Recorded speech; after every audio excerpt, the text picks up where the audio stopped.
जून में मॉस्को और क्रीमिया दहला, लेकिन जुलाई में बारी कीव की है और इसका ट्रेलर रूसी राष्ट्रपति ने दे दिया है। बीती रात कीव पर रूस ने ड्रोन, बैलिस्टिक और क्रूज मिसाइलों से ट्रिपल अटैक किया है।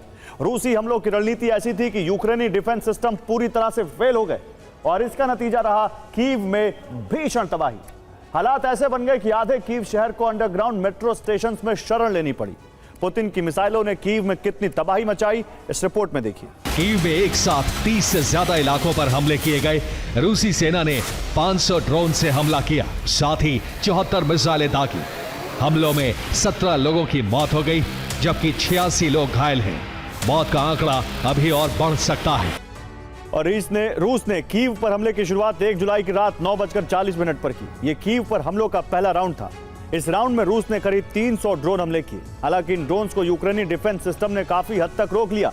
इसके बाद रात 12:45 पर एक बार फिर यूक्रेन में सायरन बज उठे। यूक्रेन की वायुसेना ने कीव के नागरिकों के लिए अलर्ट जारी किया और इस अलर्ट की वजह था रूस के अलग अलग एयरबेस से उड़े पुतिन के बम वर्षक विमान। कीव पर हमलों का दूसरा राउंड रात 2 बजे शुरू हुआ। रूस के करीब 10 बॉम्बर्स ने मिसाइलों से हमले किए। 30 KH-101 मिसाइलें, 12 जिरकॉन और 6 कैलिबर क्रूज मिसाइलों से हमले किए गए। साथ ही 200 ड्रोन दागे गए। यह हमला इतना बड़ा था कि यूक्रेनी डिफेंस सिस्टम ओवरलोड हो गए और कीव का बड़ा इलाका धमाकों की आवाज से गूंज उठा। दूसरे राउंड के बाद कीव को उम्मीद थी अब शायद रूसी हमले नहीं होंगे। ऐसे में कीव में रेस्क्यू ऑपरेशन शुरू हुआ, लेकिन यूक्रेन का अनुमान पूरी तरह से गलत साबित हुआ। इसी दौरान रूस ने हमलों का तीसरा राउंड शुरू कर दिया। रात 2:50 पर कीव पर फिर अटैक किया गया। इस बार रूस ने सिर्फ इस्कैंडर मिसाइलों का इस्तेमाल किया। यूक्रेनी डिफेंस सिस्टम पहले से ओवरलोड थे, ऐसे में वो एक भी मिसाइल को नहीं रोक सके।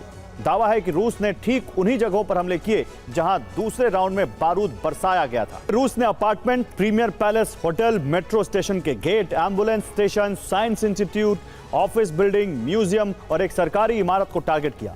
कीव पर यह हमले रूसी राष्ट्रपति का आखिरी संदेश माना जा रहा है। इन हमलों के जरिए पुतिन ने मैसेज दिया कि इस बार हमले सिर्फ कीव में रिहायशी इलाकों और नागरिक इंफ्रास्ट्रक्चर पर नहीं होंगे, बल्कि रूस के टारगेट पर कीव की सभी प्रमुख सरकारी इमारतें होंगी। राष्ट्रपति पैलेस सहित सभी इमारतों को बैलिस्टिक मिसाइलों के जरिए राख बना दिया जाएगा।